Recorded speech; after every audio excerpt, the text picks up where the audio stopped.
a bit of a crash course into land use in the housing market in the UK and in the Southeast. So the first question we have to really ask when we're looking at housing and land use in the UK is who owns England? And there's a land registry in the UK compiled by the government that shows everyone who owns what land and how much they own, but it's incomplete and not open access. So this means that land ownership data is very difficult to kind of uncover and map properly. But that doesn't mean that some people, like the people at whoownsengland.org, haven't done some investigations into land ownership. So here they have a map where they've tried to map out who owns what land. And for example, you can see green is like national parks, national trust, purple is the Crown Estate, light red is estates and aristocracy, and black is the MOD. So despite how difficult it is to try and map land ownership, from what we do know, we understand that about 0.5% of the UK's population own roughly half of England's land, and that's displayed on the graphic here. So a very small percentage of people own a lot of the land in this country. And that means that only 5% of our land actually belongs to homeowners, and a lot of land is given to aristocracy, gentry. A lot of land is given to companies, including companies that are overseas, and a lot of land is for unaccounted and new money, so like bankers and oligarchs, for example. So not much land that we see is actually been allocated for house building and for homeowners. So wealth and land concentrated in the hands of a privileged few people. So if we're then looking at home ownership, we see home ownership hit a peak in about 2003 of 71%. So that means the occupants or the people living in a house, 71% of those people actually owned the house that they lived in. However, most publicly owned land had already been sold off since the 1980s. And The Guardian predicts that by 2050, there'll be no public land left if it's continued to be sold off in this way. So home ownership's now sunk to a 30-year low. And what does this mean for sort of home ownership, and why has this happened? Well, there are various suggestions. One of them is that housing developers are land banking, sitting on land, waiting for it to increase in value without actually building any houses. People are still trying to map housing developer land ownership and try and find this out, so it's still uncertain. Another suggestion is that there are a lot of property millionaires, so a lot of rich landlords, but own a large portfolio of houses, which creates a kind of divide between who owns houses. And you can see that they're mostly concentrated in London and the Southeast, so there's also a wealth divide between North and South. And also house prices are at record highs, so you can see since the 80s, house prices have continued to go up and up and up, and house prices relative to earnings have also gone up and up and up, and have increased about 3.5 times since the 80s. So this means that houses today are very unaffordable and unobtainable for a lot of people, particularly disadvantaged groups such as people on low incomes. Another thing we have to consider is that house building is at its lowest. So as you can see, as we discussed, public land has been sold off since the 80s, so local authority housing has plummeted. Private and housing associations have also plummeted in the last few years, so there's not many houses being built either. So this means there's a lack of affordable housing in the UK, with 1.1 million people on the waiting list. And you can see that in London and the south of England, the Midlands and the East, particularly down where we're located, Brighton Hove and Hampshire, the percentage of affordable homes is between 0 and 10%. So this means there's a housing crisis affecting around 8.4 million people. The BBC says an estimated 8.4 million people in England are living in unaffordable, insecure, unsuitable homes. And people face issues such as overcrowded housing or being unable to afford their rent or mortgage. So this is housing in general.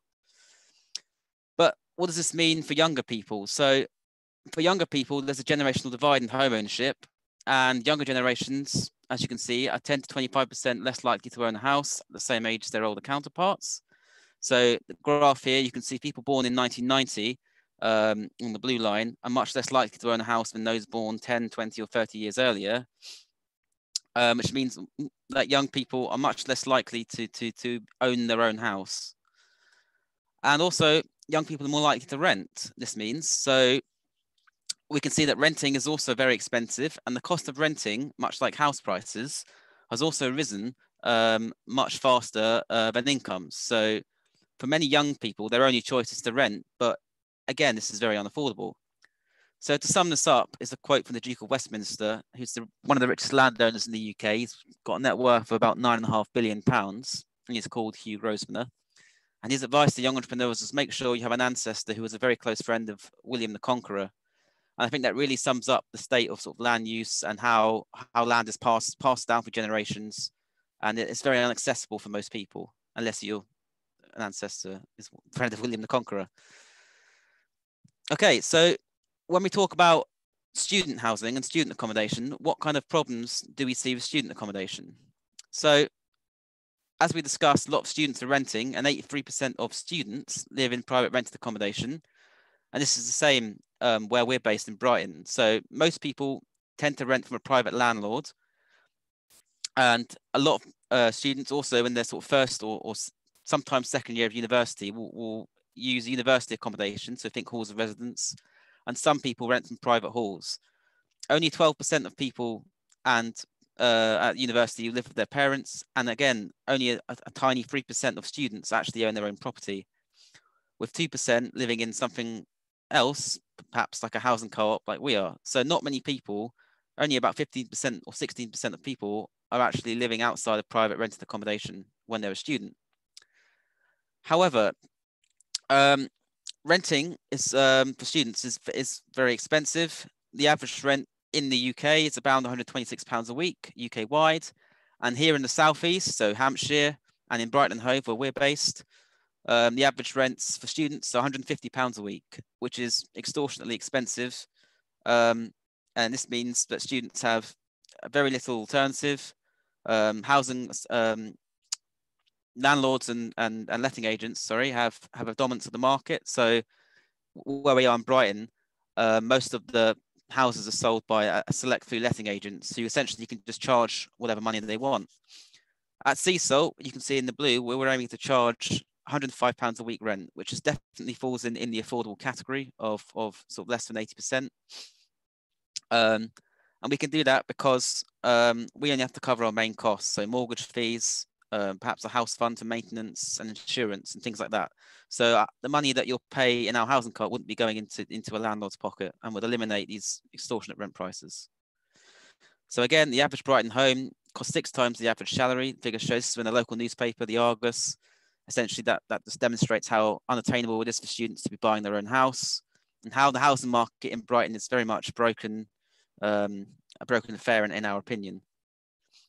So what would be the top 5 problems with student accommodation? And I guess this can apply all over the country, as well as from our sort of personal experiences in Brighton Hove. So the first one that definitely is as we discussed, affordability, extortionate rent prices. Most students are spending most of their tuition fee or their student loan on their rent, particularly if they're from low incomes and don't have wealthy parents.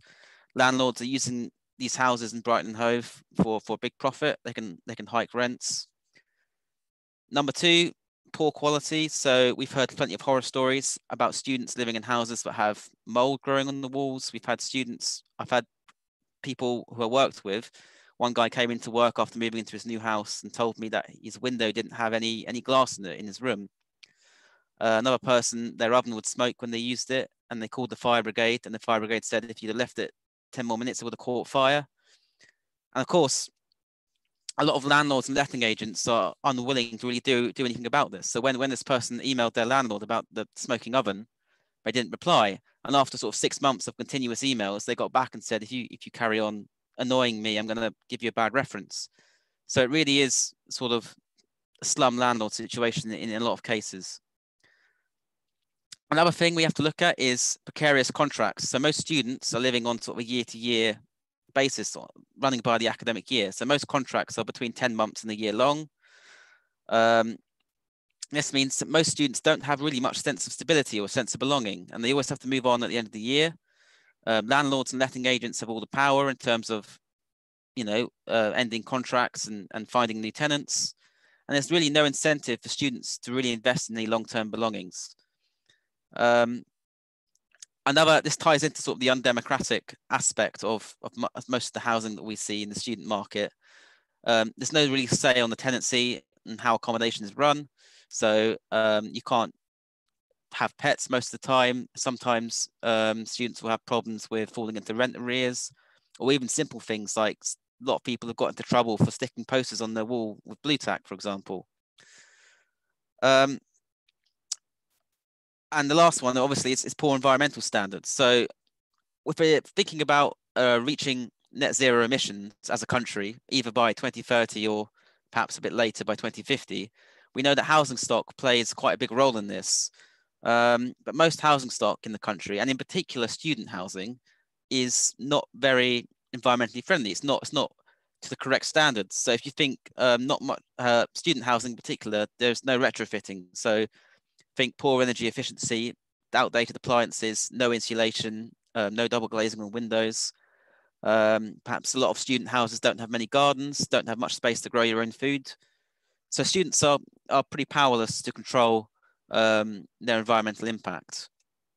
So here are just some graphics to illustrate some of these problems. 1 in 3 students haven't read their accommodation contract. And again, this really ties into the sort of poor quality housing and the undemocratic nature of housing.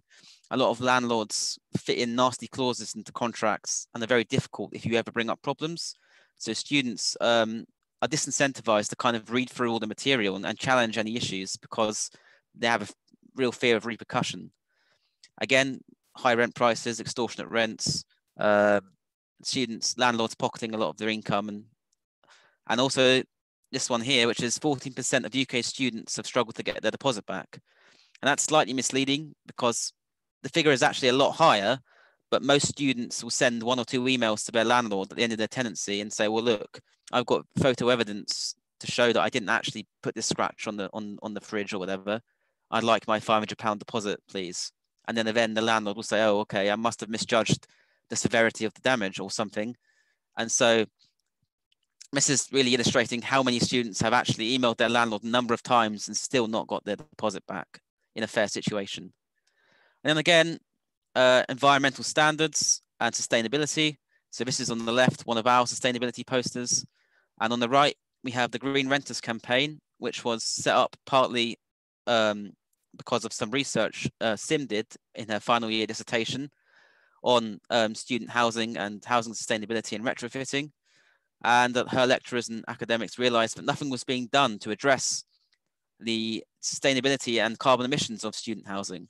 And so, spearheaded by local MP Caroline Lucas, they formed the Green Renters campaign, and that encourages local landlords and local letting agents to really think about the environmental standards of student housing in Brighton and Hove and take advantage of national green initiatives, in particular things like the Green Homes grant we've seen announced recently, and other such schemes to really make student housing much more environmentally sustainable. So there is an alternative, and obviously, as you guys probably know, that's being a co-op. So we're a student housing co-op, and we think that as a student housing co-op, we sort of meet the needs that students face, and we provide sort of democratic living, long-term sustainability, and affordability. And I think that's what makes us a really viable alternative in the student housing market in Brighton and Hove. Okay. Thanks, Tom. Thanks for that really great introduction to student housing and the challenges that we face on a daily basis. Hi everyone, my name is Sim, and I was one of the co-founders of SEASALT nearly 3 years ago. Yeah, coming up to 3 years. I should clarify, we don't have a house yet. We're an unhoused housing co-op, and we've spent the last 3 years setting up. And in our introduction, we mentioned the share offer, where we raised just over £300,000 in collaboration with our local community land trust, and that's going to go into buying us a house for the next year. So just so that's up front. Next slide, please. So some pretty pictures of people smiling. I'm just going to chat really. why did I think about setting up a student housing co-op? I don't have to preach to all of you about why community-owned housing is such a powerful alternative and really gives people a sense of ownership over the homes that they live in. But I think this question is particularly relevant because in the UK, when we set up, at least in 2018, there were only 3 other student housing cooperatives in the country. Those were in Birmingham, Sheffield, in England, and Edinburgh in Scotland. Edinburgh was the biggest at housing 100 people, but really this is a small majority in the UK. But look further afield, and you will find much wider ranging cultures of student housing co-ops. So good examples are in Switzerland, in Geneva and Zurich, in the States, kind of in multiple cities across the USA and Canada. It is a much more common alternative. And so once you start looking up for them, you can see them really. But yeah, this picture on the right here of some happy people. I'm sat there in the bottom right. I don't know if you can see. I discovered co-ops in my first year of university. I wanted a bicycle. I just wanted a bicycle around campus, and accidentally got recruited. No, I didn't. It turned out to be a workers' cooperative, and they would take abandoned bicycles across campus. So I went to Sussex University. They take abandoned bicycles and fix them up and hire them out to students on a term basis, just not for profit. And the entire thing was run by students. And that's the picture on the left. That was me about 5 years ago. Honestly, this was a while. So I discovered this cooperative model and suddenly realized that actually just by hiring a bicycle, I was part of this model. I was part of this business and an equal stakeholder. And I kind of fell in love with the idea of cooperation and co-ops. From there, I went to Students for Cooperation, which is the national network of student co-ops. It's dormant right now, but that's the picture on the right. This is a group of students across the UK, lots of different cities, all who've been involved in setting up either student housing co-ops, food co-ops, bicycle co-ops, yeah, just a real variety. And that was probably in 2015 or 16 when I first heard about student housing co-ops. I ended up meeting someone there who was at the University of Brighton at the time, Lisa, and yeah, we kind of didn't see each other for another 2 years, but 2 years later, 2 years later, one of the full-time officers at the Students' Union, Sussex Students' Union, had it on her manifesto to set up a student housing co-op. That's the picture on the bottom right. That's a picture from the day, and it just made sense. So there's a real big movement at the moment around rent strikes, specifically for students, and they're getting really big, including at Sussex. And so we'd like to think that we're sort of two different sides of the same coin, wherein, like, yes, there is a significant issue of the serious commodification of higher education, which makes it less and less possible for people who struggle to afford it to go to university. And hopefully this is part of an alternative. Yeah, so that's what motivated me personally. That's my own journey of the last 5 years. Next slide, please. And this is just some pictures of me and some friends over the last couple of years. You can see in the top right, that's just us being quite nerdy and enthusiastic about cooperation, I guess, and that culture. And really just going to so many, like, Freshers Fair, speaking to other students, going to societies, linking up all across the city and the country to try and encourage other students and young people to get involved in co-ops. I'll just mention the picture in the top left. That's us at a volunteer day. We went to South Downs Eco, which is a local housing co-op, but it's based in the South Downs. So it's really beautiful, and that was just a really nice way of us kind of visiting other co-ops locally, specifically. Yeah, we were in the student newspaper, and I was interviewed for a thing on BBC Bite Size. Those are stills from that video underneath. And a fancy picture of all of us on the stairs. That's from the student awards when SEASALT was nominated for a award in sustainability, I believe. Yeah, next slide, please. Hi, I'm Matt, and I'm going to be talking about our vision and why we chose the co-op model. Next slide, please. So when we're describing the vision of SEASALT as an organization, I do think it's helpful to kind of divide it into these 6 key objectives, which I've shamelessly nabbed from the website that Sim has put in the chat. Next slide, please. So as Tom mentioned, lots of students often have a landlord horror story, and often paying sub-average rent therefore means that you are consigned to substandard property, the only viable alternative being paying beyond your means. So property is a business, and with a forecast of 3.5 houses demanded for every house that is actually made between 2019 and 2030, as per the UK Student Housing Report 2019, landlords can charge more for less, and this makes landlord horror stories an everyday drama for many. So being propelled by the community rather than one figurehead's profit focus means that SEASALT's property maintenance would be in the hands of the very students who run the cooperative. There is no middlemen whatsoever. Next slide, please.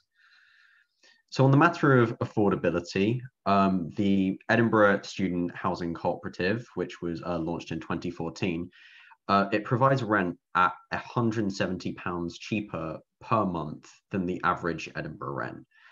But this requires caution though, as in 2020, we had to reject a property that was offered to us as it was being used as bedsits for vulnerable people. You can provide cheap property, but you have to make sure that you aren't disadvantaging other people as you are doing so. Next slide, please. So with the idea of community, when we're looking at property as a community resource that can serve as a viable alternative to the current idea of property as the kind of individualistic resource, the kind of growth of the idea can be displayed in these 3 photos that we have here. So the first photo is in 2018 at one of the first meetings that SEASALT had. The second middle one is in May 2019, and the last is in August 2020, with us all looking trendy with our COVID-safe masks on.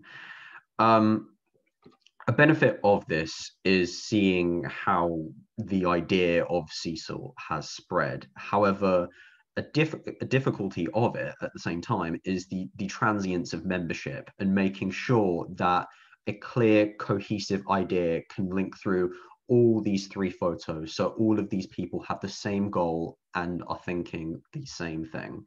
Next slide, please.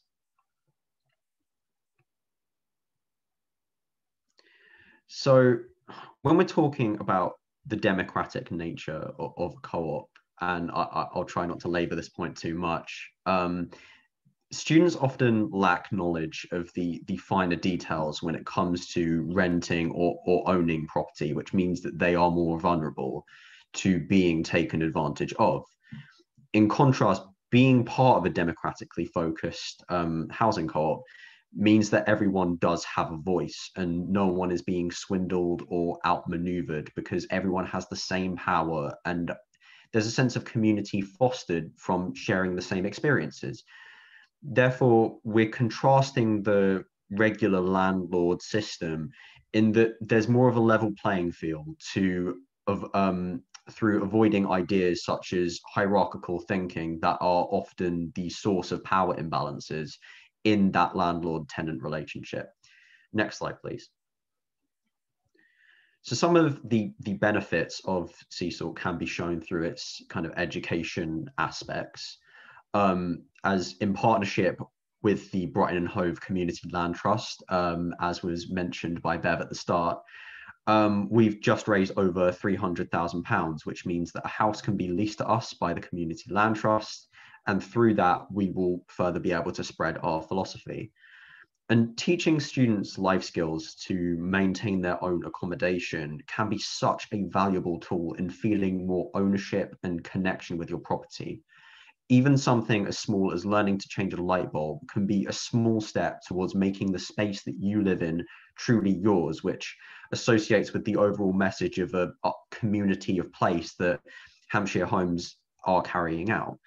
So if you don't own a property, this kind of information seems boring, because knowing about things like non-hierarchical decision-making processes, methods in which property can become sustainable, and local housing markets become interesting to you when they directly affect you. Next slide, please. So the final theme of cooperation.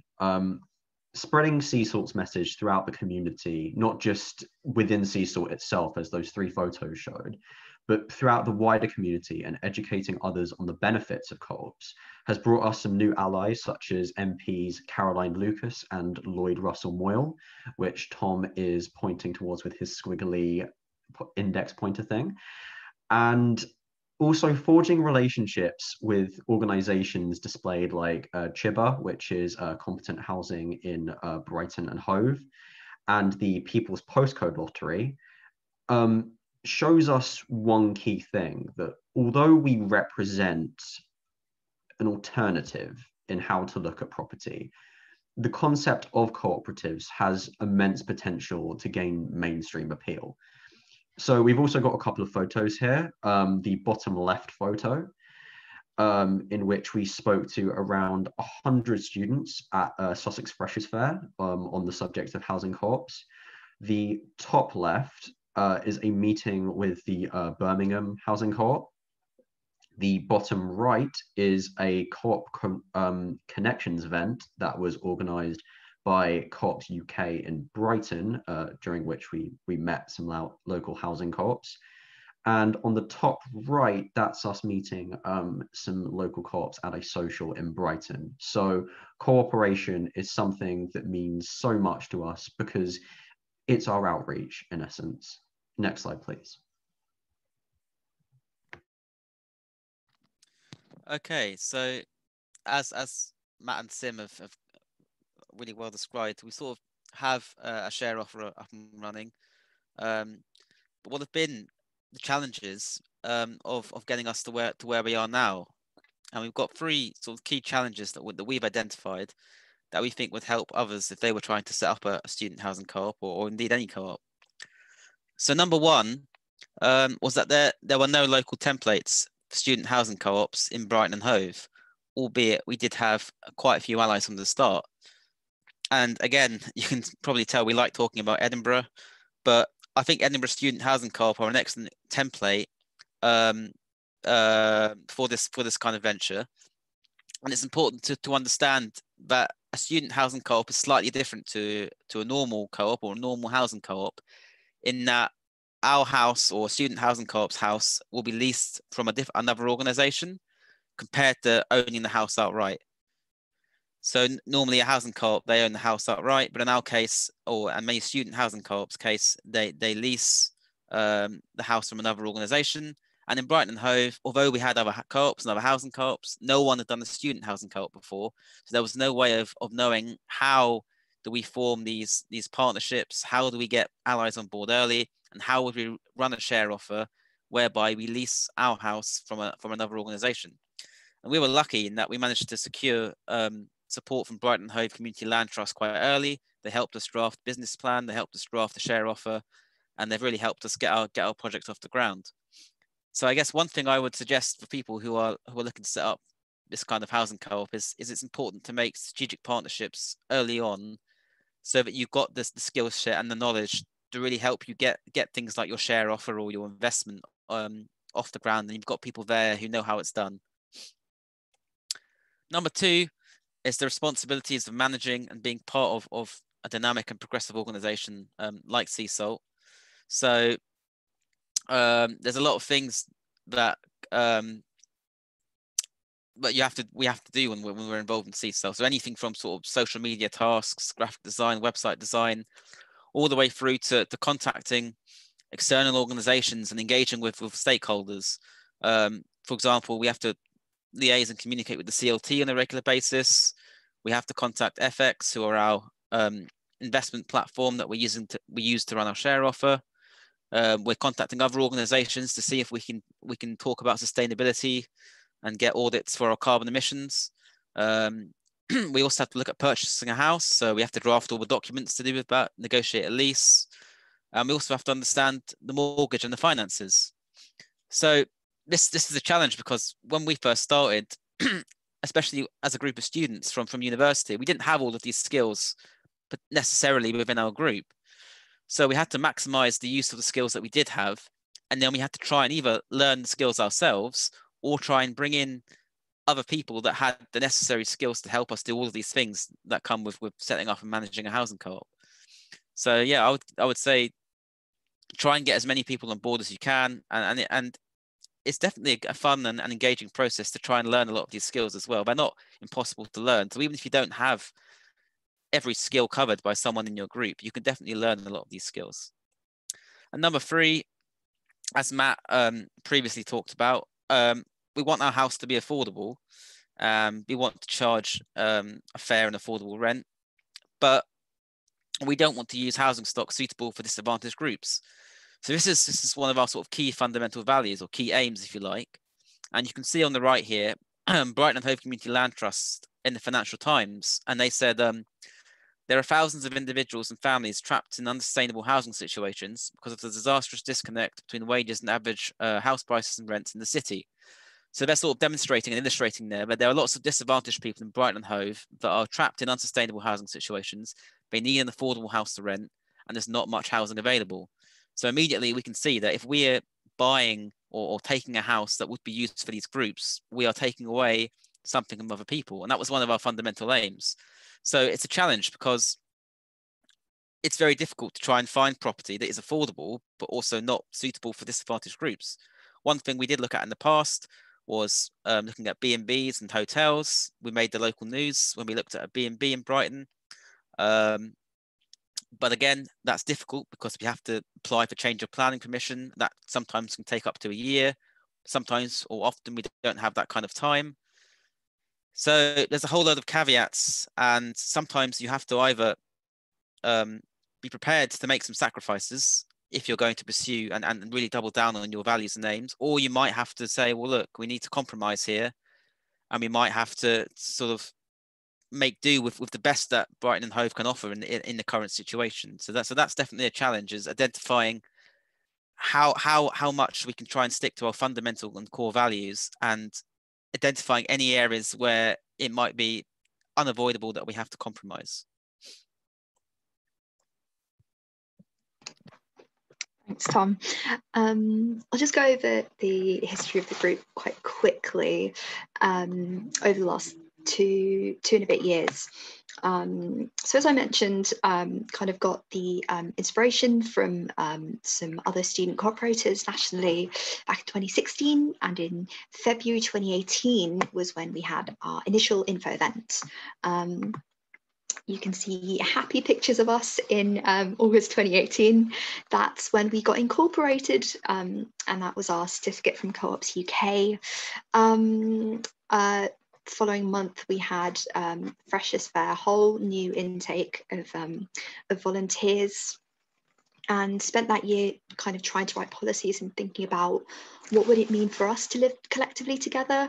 Kind of decided on like shared house model, similar to a lot of how students live anyway, but really prioritizing community aspect, community space, having a garden outside, really good space to grow, just kind of figuring out what our priorities were. And also thinking about policies around what happens if conflicts arise, what happens if there are rent arrears, drugs and alcohol, pets, really important pets policy. Yeah, just kind of coming up with those. In August 2019, we looked at our local B&B, and that was pretty exciting. We thought maybe we could take this sort of hadn't been used for about 2 years at that point, B&B, and convert it. And we actually got quite as far as local council saying informally to us that they were okay with us getting change of use, but before we could buy it, developer jumped in and bought it, which was a shame, but part of the journey. And that takes us up to February 2020, where I think it was February 29th, 2020, Brighton Hove Community Land Trust finally launched their share offer. Really exciting launch event, and thought it was going to be open for 3 months. You know what happened in the weeks that followed that. So we ended up extending our share offer pretty much for the whole of 2020. It closed at the end of last year after we had raised, and I'll give it to Matt, who will finish us off. Yeah, so quickly running through the present and future of SEASALT. So next slide, please.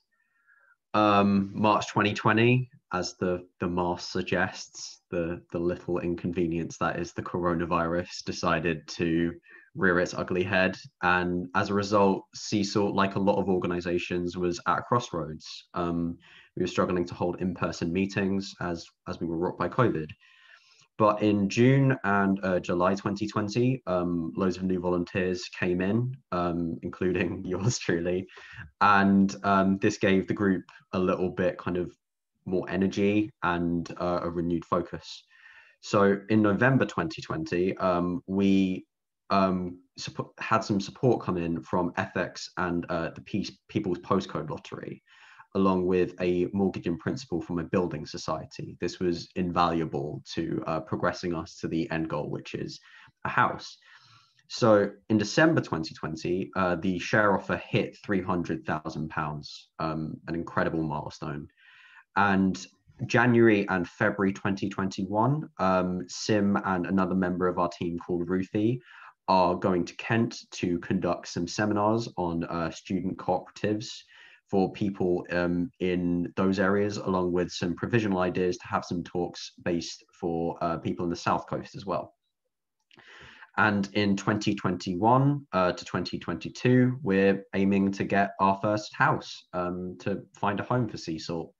And yeah, it's an exciting journey, and we can't wait to see what comes up. Next slide, please. Okay, thanks for listening in. You're happy to take any questions. You can go and visit our website if you want, and follow us on social media to see us get our first house and how we progress. Thanks very much.